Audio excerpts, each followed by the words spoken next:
Good morning. Rodney Prescott here from MannBenham. So what I'd like you to do is maybe we'll introduce yourselves, because as we're being filmed, I'm sure some of the people online may or may not be aware of how you are and how you're related to payments. So, yep. Do I use this? Yep. Is it on? It is. You don't have to hold it right too closely. Okay. Well, good morning, everybody. My name's Sperring. I'm head of sales for MuchBetter. We're based here on the island. We're a mobile payments app. So basically we work with operators that use MuchBetter as a payment method. And then of course we have our customers that open a MuchBetter account, deposit funds into MuchBetter before they then deposit into our merchants. So it's managing the complexities of operator relationships and also consumer relationships that we have to go through. Thanks very much, Keeps us busy. Good morning. My name's Lorraine Nelson. I'm International Tax Director for Grant Thornton, and I'm actually based in Ireland. But obviously Grant Thornton is based here on the island. We're an international network of, I suppose, an accountancy firm which provides tax, accounts and advisory services across the sector too. Good morning. I'm Paul Smith. I'm head of bank products and propositions for Capital Bank International. My background in payments goes back many years, nearly 40 years, with RBS International, where I was head of payments, and also for the Ulster Bank Group. So been in and around payments for many years. Thank you very much. Right, I think the first question is, what do we think about COVID-19 and the impacts on payments as a whole, or have there been any impacts? Mark first. Yeah, I mean, excuse me, a direct experience for us with COVID, and maybe, if I may, it ties in a little bit with Brexit and all the fun and games that we went through there. So in terms of MuchBetter, we have a UK e-money license, and of course with Brexit, that allowed us to what they call passport, that license across the EU. Of course, the result of Brexit meant that, would a deal be done, first of all? Would financial services be part of a deal? So you sit and wait and see if that happens. Of course, you can't. So you need some contingency. So, of course, we looked at other European countries where we could obtain an e-money license to continue to support our EU merchants. So we started that application process in Spain about 2 years ago. And, of course, the pandemic came along, and that whole process just ground, to a halt. So we were facing a real dilemma that in order to continue to sort of provide continuity of services, we had to be licensed correctly. We needed an EU license, so we were just waiting for Spain to start again, for COVID to sort of kick through. We then started looking in other European countries to give us even more contingency. And as it happened, everything fell into place finally at the 11th hour. But certainly the pandemic on that side of the business created a lot of headaches for us. On a positive side, we saw our volumes grow very much. I guess the fact that more people were at home, not going out and spending in bars and clubs. So our volumes grew rapidly. I mean, we're on a good growth curve anyway, because the business is still quite new. But certainly COVID did have a marked increase when the lockdowns happened in March last year. Our volumes really did spike. Yeah, Paul, have you had any comments on? Yeah, I think what probably everyone's personally experienced is a rapid digitisation in the payments industry as people went away from spending cash, bank branches were closed, and with that comes more elements of fraud. So it's really important as well for investment in online security. I know that's something within Capital. I've spent a lot of time just making sure that clients are protected as far as online dealing is concerned. And I think it's also made quite a lot of changes from the AML and CFT in part of the business, mainly because a lot of that activity is now converted to digital. That gives you better audit trails and better quality of compliance, which is really important. Lorraine, have you got any comments? I think maybe you might look at it from, does it impact taxation and Brexit and COVID and compliance and that sort of? Yeah, I suppose just picking up what Mark had mentioned, sort of Brexit sort of ran into COVID, and a lot of clients that I work with were doing exactly what you were doing, Mark, was trying to understand where they could have their passport. And I suppose it was this ticking time bomb, really, effectively, where the tax regimes and the merger directives in the EU, cut off at a certain point, and then the pandemic hit, and it was getting registrations and getting people moved across to the right jurisdictions to ensure they met the requirements. So it's sort of two hit at once, really. I was going to say, is that still an issue, or is it actually starting? A lot of that's over now, so I suppose a lot of that happened last year, so a lot of things sort of fell into place because the legislation and regulation just forced it to be changed, but most of that has now sort of gone through that process. Mark, sorry, yep. In terms of what we're also seeing now, as a result of Brexit, is in terms of operators, the interchange that operators pay, for accepting card payments, that was uniformed across the EU. Now, of course, the UK is outside of the EU, so they can't benefit from those lower interchange fees. So operators are now having to sort of change, entities that they contract with their acquirers to an EU subsidiary in order to benefit from the fees, but it also means they've got to then start channeling their UK customers, through a different integration to their normal EU customers. So that is now, Brexit starting to, continue to affect, these operators. Thank you. Paul, comments along those lines? Has that sort of thing impacted, for payments for you and your acquiring? And No, not so much from a capital perspective, in so much that it's digital payment, it's CHAPS and SWIFT, and not on the card side. So not really seeing the impact of that interchange fee. Sorry. Yeah, just one other point, just when you mentioned around the process, and it's obviously changed now with the digital services and the VAT regime across the EU, and sort of the one-stop shop, and sort of people making sure that their websites and online platforms are able to contend with that, and obviously the UK being different, and sort of building that in underneath the algorithms to process that. Okay. I was going to say, Paul, how are you finding, because of the different regimes, payments regimes, KYC, AML, and also, the lack of passporting, how are you managing or coping with those sort of challenges now? So can you just repeat what you were looking at there particularly? I know for Mark it'll be a really big problem, but in your case, interbank settlements, or were you actually... Probably the toughest thing for any bank is if you come to a bank on the island and say, will you bank this business? They will have an appetite. But the challenge is the appetite of every single bank involved in that payment chain. And that's probably the biggest challenge for the Isle of Man and e-gaming. So we see a highly regulated sector, but when you start then trying to make payments through other banks, be it based in the UK or globally, you're accepting the appetite of every other bank. So they're not going to allow you to use their payment rails for activity that they themselves wouldn't undertake. So that's probably the biggest challenge. And when we talk about a digital agency, one of the things that would be very invaluable would be more lobbying at a head office bank perspective, because many of the banks on the Isle of Man aren't making those decisions. Those are driven by head offices. So it's really selling the Isle of Man, selling the strong regulated sector, and the ability to be able to transact good quality business. Yeah, so I'm thinking about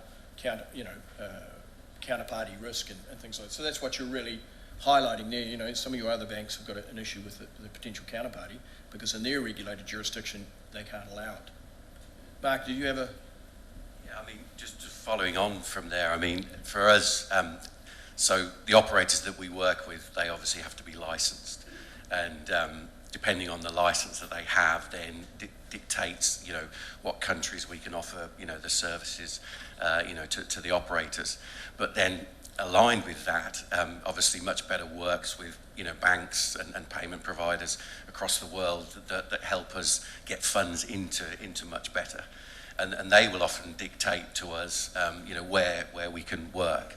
So, we might want to support an operator in a certain country, but it's the banking relationships that we have that we need to maintain because they're vital to our business, that they will say, well, you can't support, operators in those countries. So often they will, certainly dictate, how we provide our services. So, Mark, what do you see as the future, and what do you think is important for Isle of Man and gaming to be active in, or how do we progress, payments in this obviously challenged environment? I mean, I guess the sort of, what operators are always looking at is, what's the next sort of, payment method, that can really help them. And I talk to operators a lot, and open banking, starts to get, spoken about. Now, the concept of open banking is that basically, I as a consumer allow a merchant to take funds, from my bank account. Now, for a merchant, an operator, that's great because you bypass, the card schemes. I'm taking money directly from your bank account. But from a regulatory point of view, would they be comfortable allowing an operator to just take the money from your bank account? But then I've gone through this process of signing up to it, and from a customer point of view, it's quite an intrusive sign-up process. So you basically, you say who you bank with, and then you're basically presented with your online login, and you enter your username and password. And of course, we all get emails from your bank saying, never share your username and password. And here I was, putting it into this, into this screen. So I work in payments, and I know a bit about open banking. So I thought, okay, I'll try this, but would people in this room, would they feel comfortable about, going through that sort of process to sign up to open banking? So I think the challenge is always about, how, of course, it's all about how you get more funds in, and what payment methods are going to help you do that. But then it's actually, working with those payment methods, how you actually implement them is key. Paul, you got to... Yeah, I would say that it actually doesn't matter what the payment mechanism is. I mean, I think the world's evolved so much, from traditional chaps, backed payments, faster payments. I remember the days when foreign exchange was spot. That was literally because it took you 2 to 3 days to work out the paperwork in order to move cash from point A to point B. So it's the activity that's more important. And if the regulator will say, do you regulate cryptocurrencies, for example? Well, it's less about the crypto. It's more about the activity that underpins it and the compliance that sits around that. So I think it's going to be an ongoing challenge, but I don't actually think it relates to the payment mechanism. As I say, I think it relates to the activity and making sure that it's well controlled and well regulated. Lorraine, if you got a comment?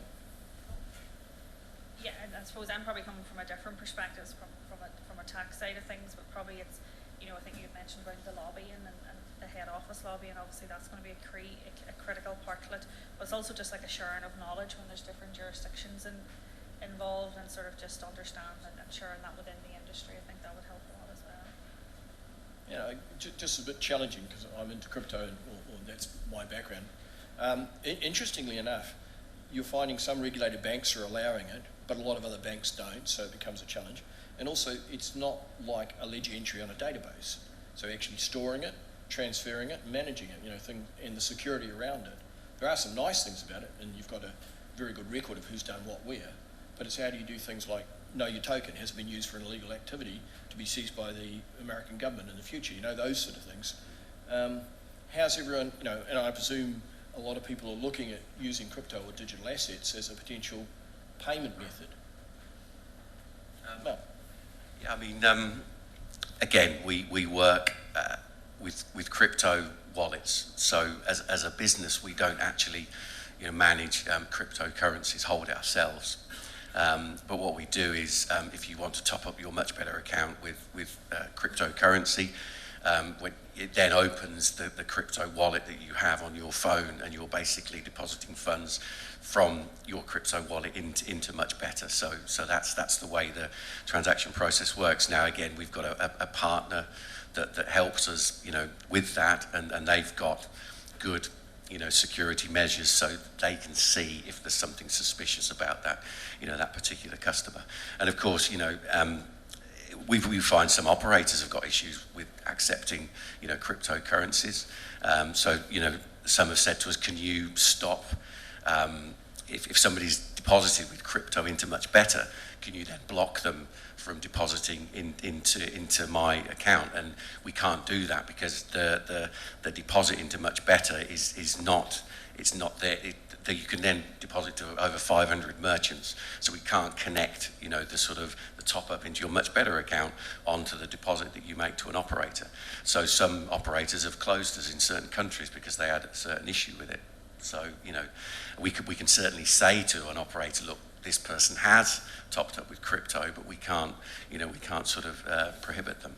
Yeah, I mean, it's certainly an important, part to our business. And I mean, people talk about that the source of funds are not known. I mean, if anyone's opened a crypto wallet, they're regulated businesses. You have to, verify your identity. And for a MuchBetter account, you have to, verify yourselves with us. So we've done the KYC on the player. So, you're depositing it into a verified payment method. So we've done that.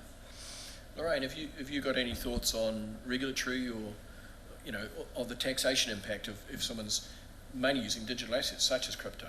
Yeah, and I think that sort of plays into what I'll probably be speaking on later on is the sort of the digital tax and sort of, I suppose, where tracing where if it's cryptocurrency, where does that originate? What jurisdictions does that originate from? I think that's probably why a lot of countries are very skeptical about cryptocurrency and sort of, so each jurisdiction wants to take their sort of piece of the pie, and sort of how tracing it is obviously very difficult then. I know there's obviously the KYC piece, with your business, but there's probably more with the cryptocurrency to hide who actually owns the assets and the chain on it. It depends. There's some really good tools, and actually, from my own experience, US regulators enforcement agencies quite like it because they're actually very good at finding out who did certain things. But it is quite a different way of thinking about things. So, I mean, and in banking, I see the Swiss and German banks. So, Paul? I think that's got to be very careful. We're talking about it over coffee before. What I say now, because someone might look back at it in 10 years' time and go, he really said that? I think the biggest challenge is that for banks, they don't understand enough about it. And if you don't understand it, you can't create an appetite and you can't create a risk profile and decide to do the business. So the chairman of NatWest Group, I think, came out the other day and said, crypto, no. And that was quite a strong headline from a major bank. And we've also seen some of the other banks refusing to accept funds that are coming back off a crypto exchange. And that's the problem, is that ultimately you want to reintroduce the funds back into the domestic market, and that'll continue to be controlled by a small number of clearing banks who are still very, very much trying to create their own and understand exactly what that market's about. Yeah, again, I totally support that. But if you look at Goldman Sachs, JP Morgan, although he says, Jamie Dimon made the comment about Bitcoin being worthless, they're putting a lot of money and effort into it, and they're actually allowing digital asset flows. So it is an interesting change, and you're right about some of the countries. So are you seeing an appetite in the gaming side? I'm thinking about e-gaming, and maybe some people here from e-gaming. That there's a lot of interest in that area, these digital assets moving around. I mean, certainly a lot of operators are looking at it, integrating it directly, crypto payments. And there are operators out there. Their whole business model is based on crypto. That's what they take. But I think it's just I guess they have to look at from a compliance point of view. Are their compliance team happy with it? And quite often that does drive what commercially what these some of these operators do.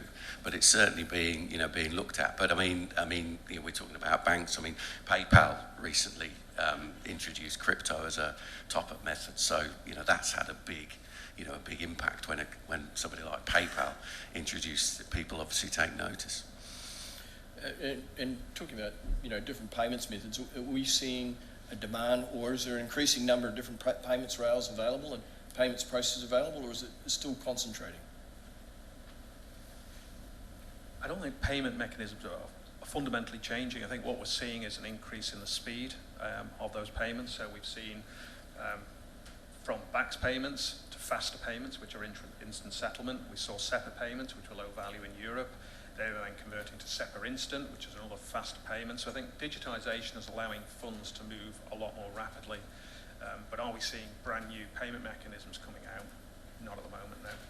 What about payment providers or you know, that the island can potentially work with? Are we seeing new providers of the traditional SEPA rails, or you know, or is it just so many the clearinghouses basically concentrating and not, that's it?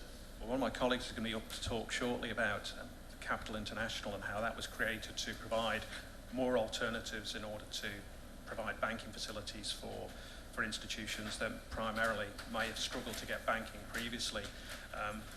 But unfortunately, it's very, very difficult to get a license, and I think that's the right thing. You're entrusting your funds and the movement of those funds to an institution. It needs to be done right, and that's why I think Capital was the first bank in 30 years to get a banking license. So it is a barrier to entry, but I think it's an appropriate barrier to entry. Lorraine, what do you think about central bank digital currencies? So in other words, we potentially have an account at retail with a central bank. I mean, I'll be talking on that in a wee while, but you know, it's just I mean, how does that impact things like tax and? Yeah, I think it's probably just around, you know, the digital side of tax, and I suppose it's this great debate that the OECD always have, is sort of, you know, how do you tax it? You know, how do we know it's even there, or do we, who gets the taxing rights on it, especially when it's, you know, maybe on a cloud or digitally, you know, where is the substance and the, you know, where's the main point of that payment going through? Sort of, you know, does it depend on where, you know, someone's using that money or where someone has sent that money from? And that's probably, it's a very difficult situation for the global tax authorities to work with.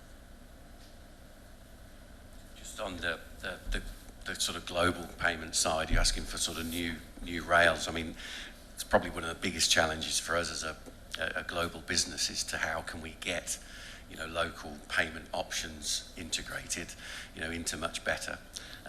So, for example, there's a very popular payment method in Brazil called Pix, which we recently integrated because, you know, we just have to, you know, in order to get, you know, local people to, you know, deposit. But, you know, it's a huge challenge to find, you know, these payment companies, and then do you directly integrate with them, or do you do it through a partner? And then when they go live, do they actually work the way that they claim to? You know, that's always a bit of an unknown. And then finally, you know, in terms of, you know, the cost to operate with some of these, you know, partners, you know, it could then have a knock-on effect to, you know, how we operate with our merchants. So can we still, with the commercial model that we have, can we still, you know, support that if we want to activate, you know, Pix in Brazil or you know, wherever the next country is, we're going to integrate something. So, you know, that's always a big challenge for our business, certainly. Paul, you've got any comments on what do you see as challenges in the next, say, 2 years? I think the biggest challenges that we've talked about bank appetite, and continuing to be able to challenge and lobby that. I think it is that commerciality. I think if any of you that are dealing with banks or with other providers, and you look at the cost of a payment, you'll go, that's just astronomical. But it's actually realizing that in most places, in any payment processing team, there's actually no one processing the payments. That's digital. The biggest investment is in compliance. And there's a disproportionately amount of people are monitoring every transaction that goes through the accounts. You can use artificial intelligence, you can look at patterns, but ultimately there's a person behind it. And then the cost of failure is quite significant. I know it's from a few years back, but just a recent announcement of a fine for RBS for not identifying trends across client accounts. So I think the challenge is, how do you make payments cost effective? How can you make money in the payments business? Because unless you're doing significant volumes, there's not a lot of money to be made. So it's how do you make it efficient? How do you make it low cost for those people that want to engage with that payment system? Though that would be the biggest challenge from my perspective. I've got a slight tale of that. I used to be in Hong Kong with EY, and we did some work with some compliance work. In a single building, they had 3,000 compliance checkers. That's all they did. And then they had another 3,000 in the Guangdong, I think, you know, one of the major cities, just for the Pearl River Delta. It's the area near Hong Kong. And so 6,000 humans, and all they were doing was checking compliance. Mind you, some of the tales are quite good.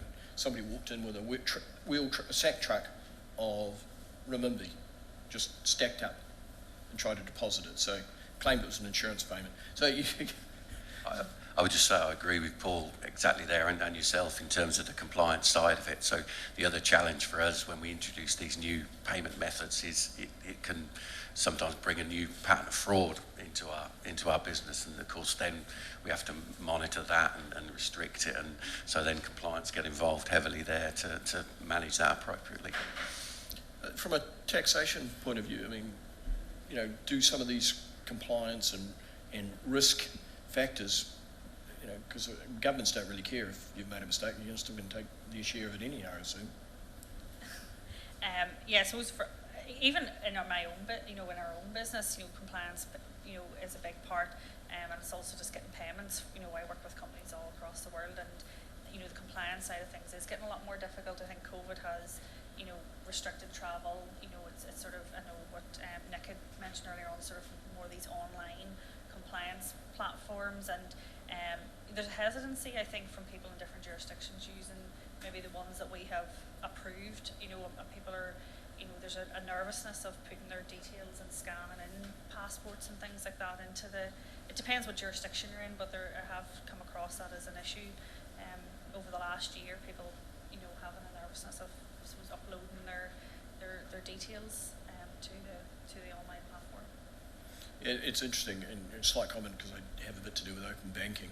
One of the things there is actually, even though you do put your details in, the counterparty doesn't see them. They have a token which says that they can do something, but they don't actually see the actual details. So people are thinking about these things, but I do agree with you. It's like, what am I, you know, who's going to actually own it? Theoretically, you should own your own identity and all the information about it, but it is an interesting challenge.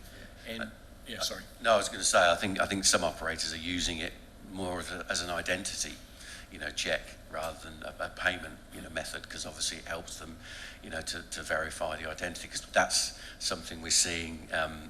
There's a lot of local licenses being issued. So in Germany, they're going through, then finally now issuing local licenses, and a key part of that is the sort of the verification of the customer. So the operator needs to prove that they, you know who that customer is. So that creates, you know, challenges for us now. You know, when you send a transaction to MuchBetter, you know, we can send the customer data in that response, and if it doesn't match with what the operator has, then they can obviously reverse the transaction. But the regulator's saying, no, you've actually got to do that before you send the transaction. You've got to check that identity.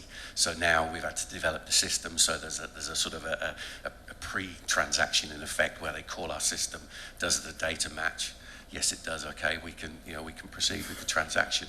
So all these things, you know, mean that, you know, payment providers and operators need to change the way they work as these regulations, you know, come through, and they're going to be huge challenges for us and operators in the next 12 months, definitely.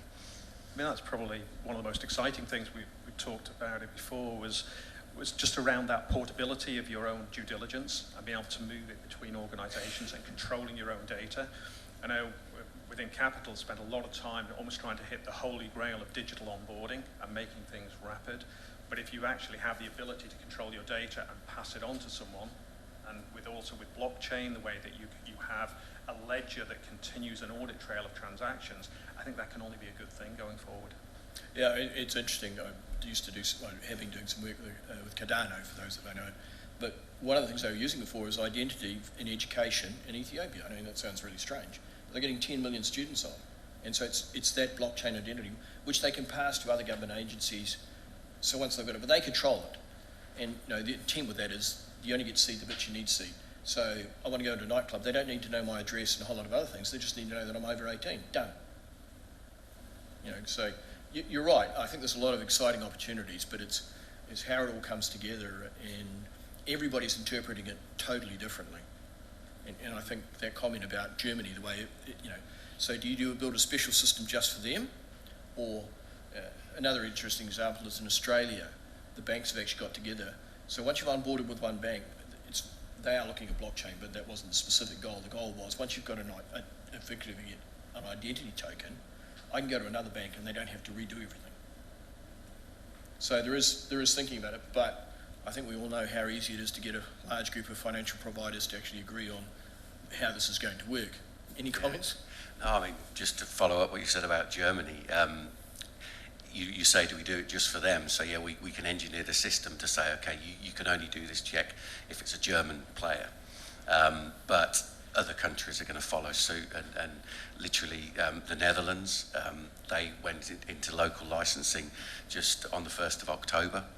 And they are stipulating again that the operator must, do this, customer verification. So, it's going to, as these local licenses, country licenses are rolled out, then, that verification of customer is going to be vital to it without a doubt. Any other comments? No, I just echo what being said, but also within the UK, there was a lot of challenges for many years about it being very difficult to move your bank account and how long it took, and then the account switcher program came in. And I think it would be a logical development thereafter to say, not only can I switch my account, but I can transfer my data along with it. So although the banks may not commercially want to agree amongst themselves, I think it'll be regulated at some point. Yeah, I think that's right. Any comments, Lorraine? I think just in general anything, it is an opportunity for business. I think it's just going to make business easier, and it'll increase the competition as well. So I think that's great for businesses, because it'll just get better value for them. Mark, what do you see as the key opportunities for the payments in the Isle of Man? I mean, for MuchBetter, it's fantastic the way the business has grown. We now employ nearly 100 people on the island. I joined the company 3 years ago. There was about 20 people in the office, so it's just incredible. I mean, the owner is a local Isle of Man person, so he's very keen to sort of continue to grow the business here. So yeah, I think it's it's a great place for us to headquarter our business. There's good talent on the island that we can recruit. So it's a great place for us. Paul, any comments? No, I think as has been said, I think we've got some great opportunities on the Isle of Man. We talked a little bit about Brexit, but let's not forget that the Isle of Man was outside of Europe, and therefore has always had to work that little bit harder. And when we look at SEPA, for example, the Isle of Man, along with the other Crown dependencies, was one of the first jurisdictions that, as a country, actually met the hurdle for being part of the SEPA payment scheme, which means you've got to hit the standards for consumer protection, competition law, and AML-CFT. So the Isle of Man has a very, very good reputation for the environment in which it operates, the regulations that it works, and the quality of service. So I think the Isle of Man will always have great opportunities. Excellent. Lorraine? No more? Okay, no, that's very good. I think we're about out for time. Thank you very much for our discussion, and I really appreciate it. Some good insights there.